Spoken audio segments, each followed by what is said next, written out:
यूं ही नहीं मैं बन जाता हूं। कुदरत के कोने कोने से खूबियां खोज लाता हूं। गुणवत्ता की गहराइयों का गोताखोर हूं मैं। यूं ही नहीं मैं रजनीगंधा बन जाता हूं।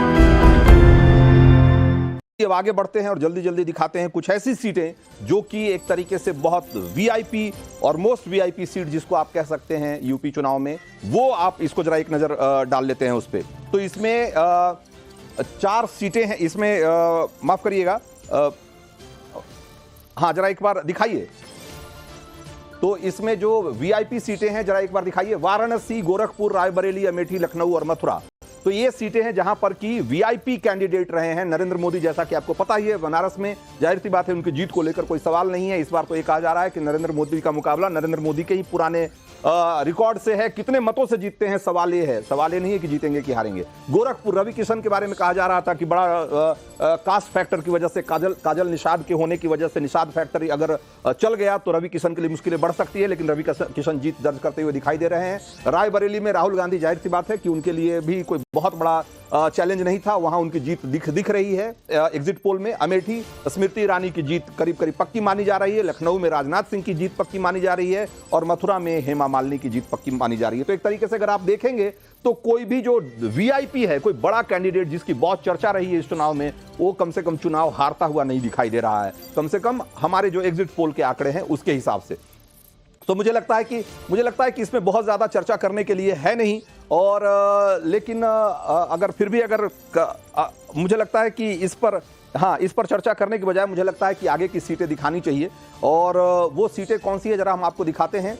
तो एक बार जरा उन सीटों का भी रुख करते हैं जहां पर कि बीजेपी की सहयोगियों को, बीजेपी ने अपने सहयोगियों को मौका दिया था, और वो सीटें कौन सी हैं जरा एक बार देख लेते हैं। मिर्जापुर, आपको पता ही होगा, मिर्जापुर में अपना दल सोनेलाल पटेल, ये सीट जो है अनुप्रिया पटेल यहां से लड़ रही थी और ये सीट उनके खाते में जाती हुई दिखाई दे रही है। ये अच्छी बात है, कम से कम उनके बीजेपी के सहयोगियों के लिए। रॉबर्ट्सगंज, रिंकी कोल, ये भी अपना दल सोनेलाल से ही थी और ये भी छोटे लाल खरबार यहाँ से समाजवादी पार्टी के कैंडिडेट थे, उन पर जीत दर्ज करते हुए दिखाई दे रही हैं रिंकी कोल। तो ये रॉबर्ट्सगंज की जीत भी की जो सीट है वो भी एक तरीके से अपना दल के खाते में जा रही है। 2 सीटें जो हमने अपना दल को दिया है अपने एग्जिट पोल में, उसमें ये दोनों सीटें हैं। जरा अब आगे की सीटें दिखाते हैं।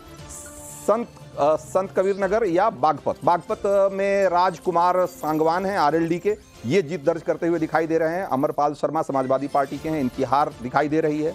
इसके बाद आगे बढ़ते हैं और इसके अलावा कोई और सीट जो इनके सहयोगियों की हो वो भी जल्दी से दिखा दीजिए। तो ये ठीक है। तो ये सीटें हैं जो कि 3 सीटें हैं मुख्य रूप से जो कि हमने अभी दिखाई, जो कि बीजेपी के सहयोगियों की है।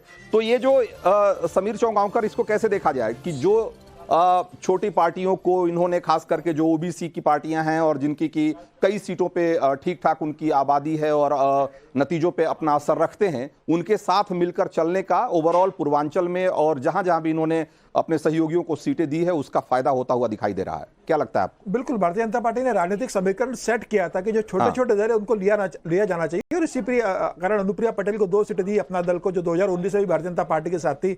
ओम प्रकाश राजभर जो समाजवादी पार्टी के साथ थे वो भारतीय जनता पार्टी के साथ आ गए और उनके बेटे अरविंद राजभर को घोसी से टिकट दिया गया है।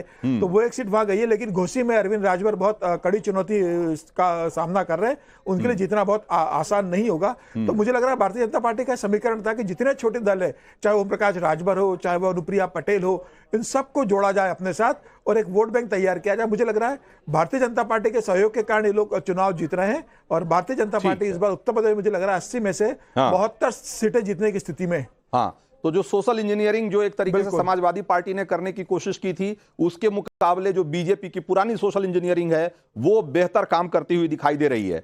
यूपी में बहुत सारे केंद्रीय मंत्रियों की साख भी दांव पे लगी हुई है, एक बार जरा उनको भी देखने की जरूरत है कि इन मंत्रियों का क्या हो रहा है, जरा एक बार देखते हैं।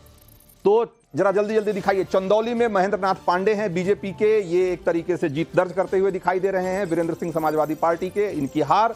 और आगे बढ़िए, जल्दी से दिखाइए। खीरी, यहां से अजय मिश्रा टेनी हैं जो कि काफी चर्चित रहे हैं, बल्कि गलत वजहों से भी कई बार चर्चा में रहे हैं, वो जीत दर्ज करते हुए दिखाई दे रहे हैं। फतेहपुर में साध्वी निरंजन ज्योति ये भी जीत रही हैं, और नरेश उत्तम पटेल समाजवादी पार्टी के कद्दावर पुराने नेता हैं, इनकी हार दिख रही है। महाराजगंज से पंकज चौधरी बीजेपी के, ये भी जीतते हुए दिखाई दे रहे हैं, और वीरेंद्र चौधरी कांग्रेस के नेता हैं, कांग्रेस के प्रत्याशी हैं, ये इनकी हार दिखाई दे रही है महाराजगंज से। तो ये वो सीटें हैं जहां पर कि एक तरीके से जो मंत्री हैं आज की तारीख में उनकी क्या स्थिति हम दिखा रहे हैं। कानपुर में जरा देखिए, रमेश अवस्थी बीजेपी के कैंडिडेट हैं, और रमेश अवस्थी ये जीतते हुए दिखाई दे रहे हैं। ये अब हम आपको कुछ बड़े ऐसी कंस्टिट्यूएंसी दिखा रहे हैं जो कि एक तरीके से, जिनको पूरी तरीके से अर्बन कंस्टिट्यूएंसी कह सकते हैं, बड़े शहर हैं।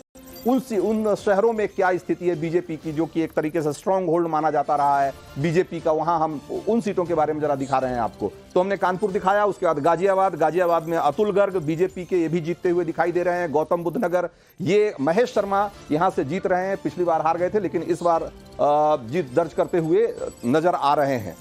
उसके अलावा आगरा से एसपी सिंह बघेल, ये भी बीजेपी के कैंडिडेट हैं, ये भी जीत दर्ज कर रहे हैं। सुरेश चंद्र कदम, ये इनकी हार, और इलाहाबाद से नीरज त्रिपाठी, ये भी जीत रहे हैं। तो एक तरीके से देखा जाए तो जो बड़े शहर हैं वहां पर बीजेपी को किसी तरह का कोई बड़ा चैलेंज नहीं दिखाई दे रहा है।